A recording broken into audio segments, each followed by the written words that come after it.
So you bought a Wormie, or you didn't, in which case you're just watching this for fun, I guess.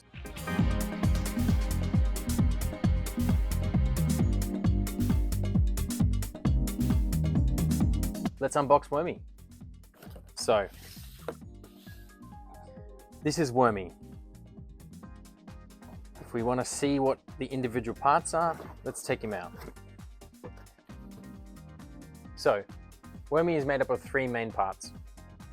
You have the core, the end caps, the sleeve, and the cord. That's four, not three, Phil. I'm going to show you quickly how they go together and how they relate to each other. So here's Wormie, the living, precious thing that should always be treated with care. On the ends, go the end cap. To press them in, you just click, and to unclick them, you pull the collar back. The sleeve goes over this core, and then eventually when it's assembled and the end cap is on the wall, it will twist, lock into the end cap, like that. A quick note on the spacer discs, they are designed to be pushed with your hands around and to create space for the outer sleeve, so there's no hot spots with the light. The core has a brain which can unclip in two ways. Like this, there's a keyhole slot that it can slip into and then slide and then lock. Or you can clip the whole thing off because it's just a clamp here. So you press on and off like that. Now this rotates around the core, so you can move it to the position that is not creating the shadow. And then there's a power cord which connects here. So carefully plug it in like this. And that's how you plug in the power cord. Those are the main components of Wormie. And then over here, you have the brain box, which is just from this. This comes empty. And that is just for the instructions of connecting the remote and the smartphone app. Then you have the remote itself, the hardware, 4 screws. We're missing one plug. Pause. 4 plugs. And a stainless steel knob for screwing in this frosted acrylic end cover, which when you peel the protection off, looks like this. If you plan to do a one-ended install, you'll need to use your frosted acrylic and your stainless steel bolt to put into the end of the end cap. So I'll show you how it works. When this is clicked in, or without it clicked in, doesn't matter. This simply just threads through, and then it goes into this hole on the other side in the middle. And you screw it shut like that. Then the end of your Wormie will be nice and finished. Now the first thing we do is connect the remote. To connect the remote, we just need the core, the power cord, and the remote. And we're going to take this out of its box, and there will be a battery in here. There's also instructions here on how to connect. First thing is we need to connect power to Wormie. So first plug this in, like that. Plug it into power, switch it on. You'll see the first glimpse of Wormie in its illuminated form. And if you pull this off, you'll see that Wormie has a set button and a blue blinking light. So we need to put the battery in the remote, take it off its magnetic backing. This also has a sticking part to stick to the wall, so you can put it with your other switches. And then this backing peels off like that. You can see the spot for the battery goes in like this, way down. And then the best way to connect it is to get these two in your hands. Get ready to press one after the other. First, we're going to press the set button on the brain here. And then within 3 seconds, we're going to press this 3 times. Within 3 seconds, that's fast. So let's do it. Press set on the brain, 1, 2, 3. And then there you see Wormie flashes 3 times. And then you can test that it's connected, close this up. And there we go. Wormie's connected, and you can dim it up and down to your heart's content. So Wormie's connected. It will remember what dim level it is, even if you use the regular on and off switch. And you can also use the smartphone app in conjunction with this, and it will always remember its light level. So you can use this in conjunction with your existing switch.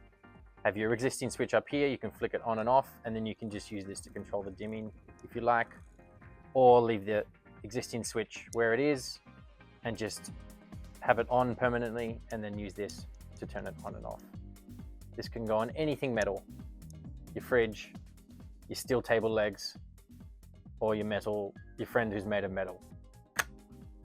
The remote can also be screwed to the wall with a screw in. You just need to take off the back carefully, and there's the screw points, which you can then put the cover back on when it's screwed. It doesn't come with screws, sorry. Now let's connect Wormie to a smartphone. So here's how to set up smartphone control on Wormie. So you can control it through your existing smart home system or just standalone on its own. Make sure that Wormie is connected to power and that you're connected to your local Wi-Fi network. And this should be 2.4 gigahertz, not any 5 gigahertz network. And then you should go to the App Store and download the To Your Smart app. Open it, sign up, create an account, and you should see this as your home screen. Then press Add Device. And if you're lucky, you won't have to do anything, and the brain will show up listed as Triac here, and you can press Connect. If that doesn't show up, I'll show you the alternative method. First, you just need to hold the set button for 3 seconds, and then Wormie will start blinking fast. So we're going to do it now. 1, 2, 3, and now it's blinking. And then we can press Add Device, and then it should show up. Enter the password of your Wi-Fi, wait for it to connect. So now that this is set up in the app, you can control the brightness,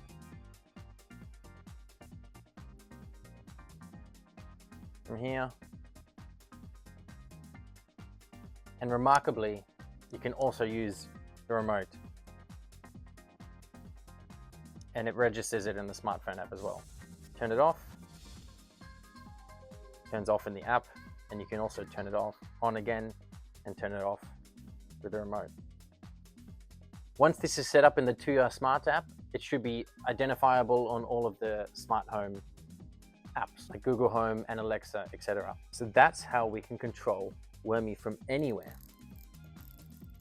To mount Wormie on the wall, you'll just need 3 tools: a hammer, a screwdriver, and a pen or a pencil to mark the end caps. The hammer will be used to hammer in the plugs for plaster and brick. Screwdriver obviously to screw the screws in, and the pen to mark on the wall. Okay, now that we've got Wormie connected to the remote and the smartphone app, if you like, we're ready to go find a spot. Let's go. Next chapter. To start, you're going to need your Wormie core with its end caps attached, the power cord separated, and a pen. When shaping and moving Wormie, the most important thing to remember is to remember that it's a living thing. So treat it like a living thing as you move and shape it into place. And the second most important thing to remember is the end caps are not as strong as you might like to think. So just be mindful when you're installing that if it's bending too far, be careful. If you're shaping Wormie and you want to find a spot, we want to find, first of all, where the power socket is, and make sure that the end with the power is closest to the power socket. So in this case, my power socket is here, down on the ground. So I want to make sure that I shape it thinking about this being closest to the power socket. If you're going to make sharp bends from the core, it's better to focus on bending from this end first. Because it's the longest end, it will create the most depth into the room, because this is shorter. And if you try to bend immediately from here, it'll end up shorter into the room and therefore uneven if you want to match it up. Remember, wormies are not just in one direction, there's a second dimension. So you have to think about when you shape how it's going to look from all angles. Take your time with the bending, because the outer sleeve, along with these spacer discs, will follow this shape perfectly. So make sure you want to get it straight and right as much as you can before we put it on the wall, but there will be a fine-tuning step after we install one end first. When you're trying to find a spot on the wall, you can plug in the power cord and have Wormie turned on so you can understand the effect of the light. When it's plugged in, it's best to unclip and undo the cable tensioner, strain relief cable, so that it's hanging freely and not creating any stresses as you move it around. You want to bend this such that there's already an equilibrium without putting any pressure on it yourself. You see here at this top end cap how it's leaning off the wall like that. We'd prefer if you bend it such that it's more resting like this on its own without much force. And this is what a finished end cap should look like. To show you how to mark, I'll give you a quick demo. We're always going to mark in these two spots here. So we have the screws going through there. We can mark, straighten it up, and we want to mark right in the insides of here, closest to the center. Then you grab your screwdriver or your drill, but if you're using a drill, make sure you'll be very close and use a hand driver towards the end when you get to the acrylic so that you don't over tighten and crack the acrylic. And it's important when you're screwing these in to apply force inwards as you twist, and it's good to always make sure you screw in both a little bit at a time. Now, as we get close to the acrylic, make sure you're doing it very carefully and slowly. The aim is to compress the plate just enough that you leave a little bit of wiggle room, but no clicking sound like this. Don't forget that wormies, because of their rubber feet, they can be in any shape and they don't need screws. So I'm going to quickly show you that we can put this just standing.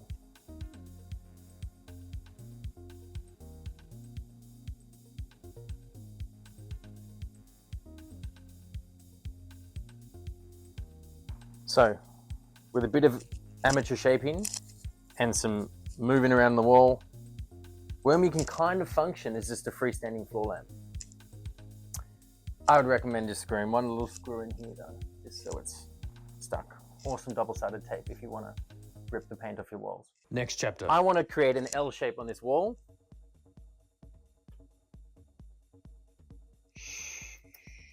See?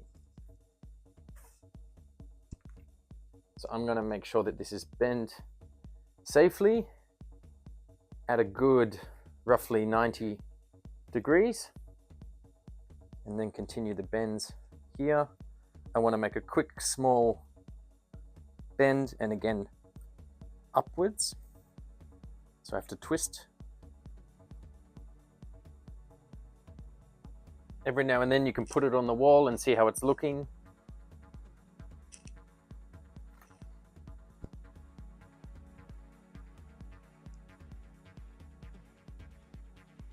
Make sure you want to get it straight and right as much as you can before we put it on the wall, but there will be a fine-tuning step after we install one end first. So the main goal of this is to get a rough location of the end cap that will have the power coming from it. In this case, this one. And we want to make sure that when we screw, we're screwing when these rectangular holes are 45 degrees from each other, creating a V shape. That means the text is vertical. You see here at this top end cap how it's leaning off the wall like that. We prefer if you bend it such that it's more resting like this on its own without much force. Also, bear in mind you should look from all angles how it's looking. Look down. I can see that this needs a bit of straightening. You can pull it off the wall. And now it doesn't need to be perfect at this stage because we're just going to get it roughly in shape enough that we can decide where this piece goes. Because once we screw this, that gives us a fixed point to then bend the rest of the shape into its final fine-tuned shape, which we can then fix that afterwards. So once you're roughly happy with the shape, you can put it down. Make sure you don't forget where your pencil is. Now again, make sure that this is 45 degrees, so it looks like a cross. And then pushing into this plate, we can use the rotation of the end cap to keep it in position as we let this down to free up our other hand. So we know where it is, we can unclip it. By pulling back, we can mark the end cap, straighten it up, and we want to mark right in the insides of here, closest to the center. Then we can take it off and we can get to screwing. Now, I'm going into a plaster wall here. So you'll want to definitely use these plugs. You need to. If you're going into wood, you can use the screws directly. And if you're going into brick, you'll also need these plugs. These can function as hollow wall plugs, so they will twist even if there's no wood behind and clamp the plaster from behind. But as long as you put pressure as you turn them. If you don't have a drill, I'll show you a trick to hammer these in without a drill. So here's my marks. I'm going to go to the bottom of it, closest to the center, and just hammer until it goes through. That will only work if there's no wood behind and it's hollow. I can do this with the other one.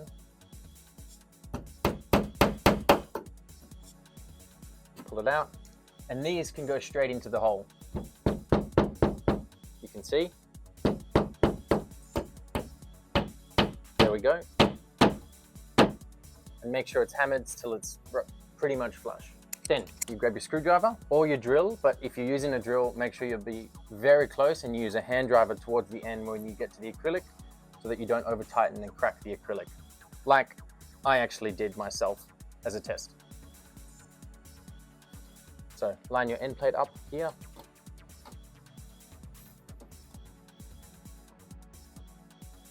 And it's important when you're screwing these in to apply force inwards as you twist to stop the plugs from twisting within before they've tightened themselves. And it's good to always make sure you screw in both a little bit at a time, so you don't do one and realize that the other one doesn't fit. So I'm putting pressure as I turn and changing between both screws.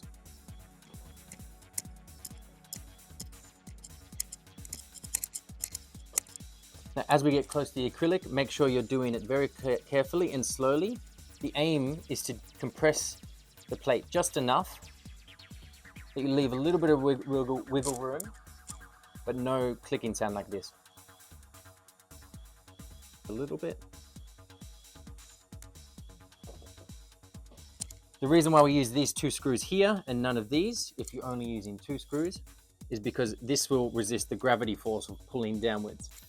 If you did the bottom ones and it was upside down, you can see that it would pull up a lot if you pulled from here. But because the gravity's pulling it down, it actually pushes this into the wall and makes it even stronger. And also resists pulling out sideways from these two sides. So this is the powered end. So we will eventually want to thread the power cord back up through and through one of these holes so that I can connect back to the brain. And then the power cord will run down the wall again. But for now, we'll just have it tight so we can position and finalize the rest of the shape. And this is what a finished end cap should look like.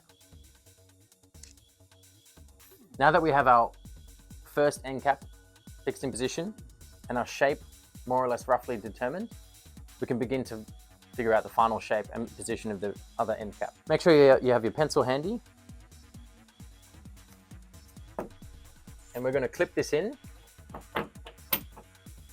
Again, the brain can hang down while it's plugged in. And here we're going to find out the final shape. As you can see here, it's not straight and it's going in, but I want it parallel to the wall. So I'm going to shape it a bit better. Be careful when you shape that you're not bending this upwards too much. You're putting the force on the core, not the end plate. If you need to do large form changes, make sure you just pull it off again.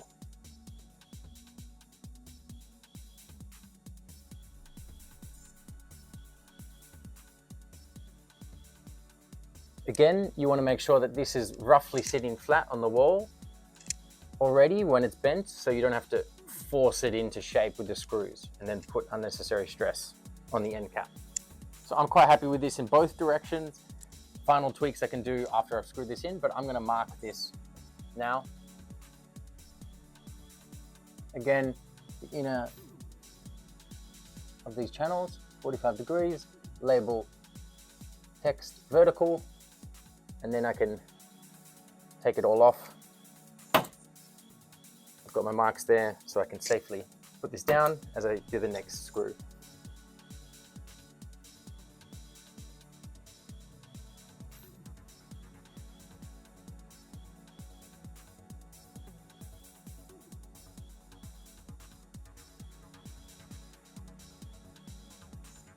Again, as you get closer to the acrylic, slow down. You want to be very careful not to over tighten, and you just want enough to be able to hold it like this. Looks good. So then we can clip in the power end and this, and check the shape. When you're happy with the shape, unclip it carefully, put it down, unplug the power because we're going to put it through the end cap here.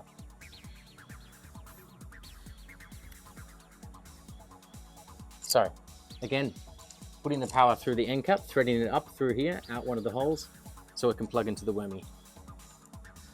So again, as we unscrew, we're putting force in here.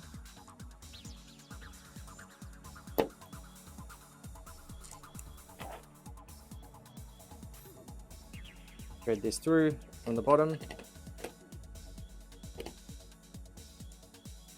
Leave about 10 centimeters or so of space and tighten it back up.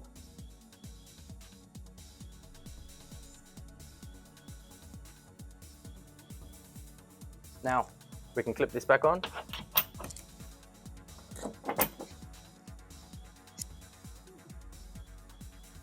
Put this cable tensioner back in, so the cable always, it's brown and blue, is always facing the core.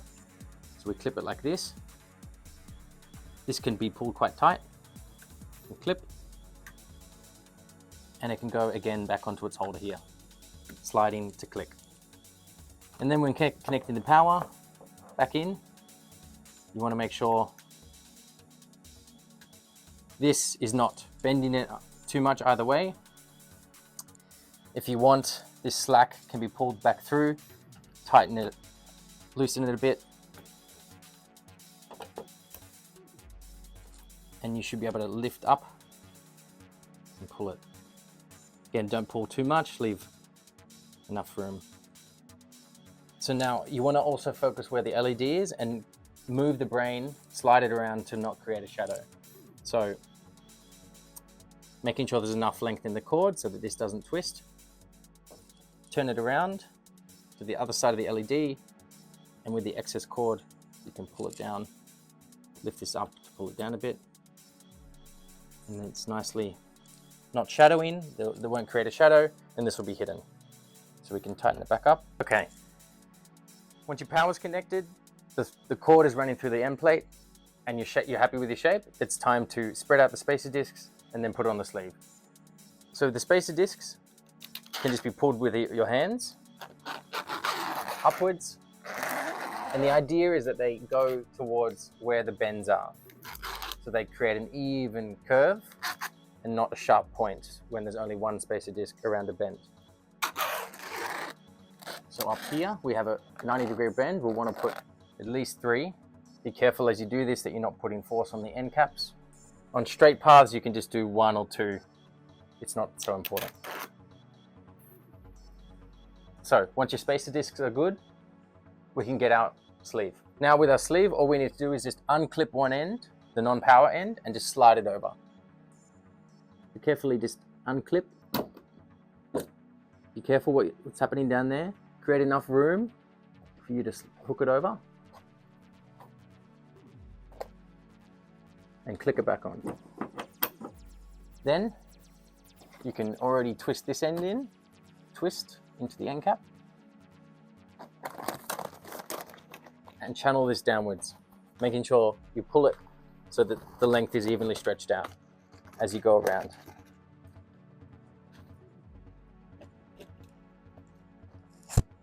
And then twist this end in. Make sure to look back and even it out. At this stage, you can look back and see if you want some spacer discs repositioned, and in that case, you can just twist it back off and move some discs around or closer and twist it back on. And then we're done. Wormie installed on the wall in an L shape, looking like this. Pretty cool.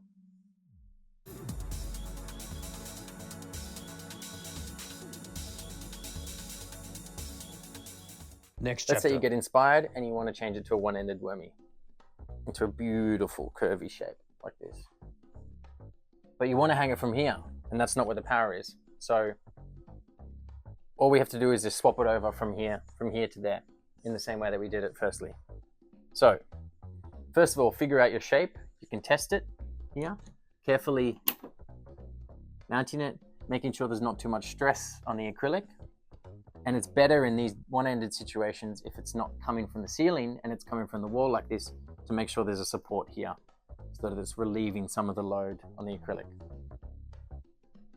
And if you want, there'll be a frosted end cap here. So if you want this to show, you want to make sure that that's facing somewhere outwards. So we need to get power here. We'll undo it once we have our shape. Undo this.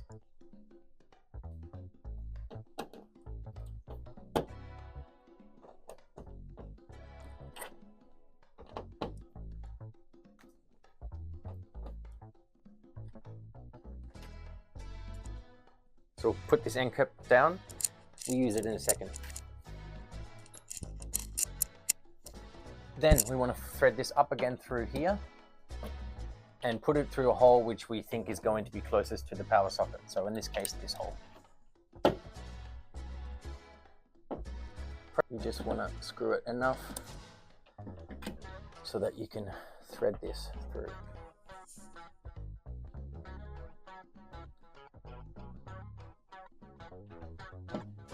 And again, leave enough space to plug in like this, 10 centimeters or so, and screw it back.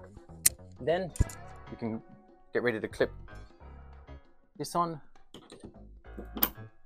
Double check that the power can work in a good position.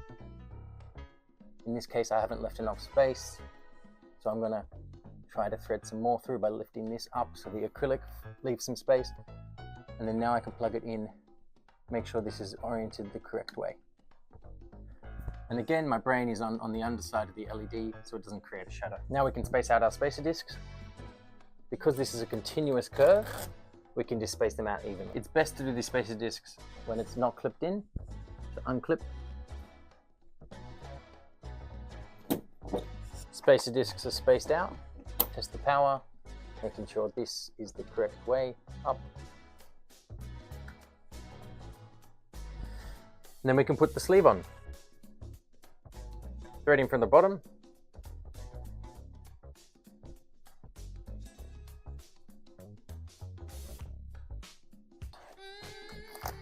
Again, when you're doing this, be careful of what's happening in the acrylic at the other end. And then we're going to put the frosted end cover on this. So the frosted end cover with its acrylic paper protection peeled off, and the stainless steel bolt. This goes through this, like this, and then we thread it on to the end. And then we're done. One-ended Wormie in an exotic shape, done.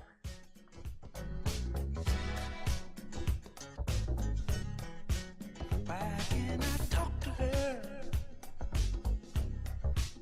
You tell me she's not around.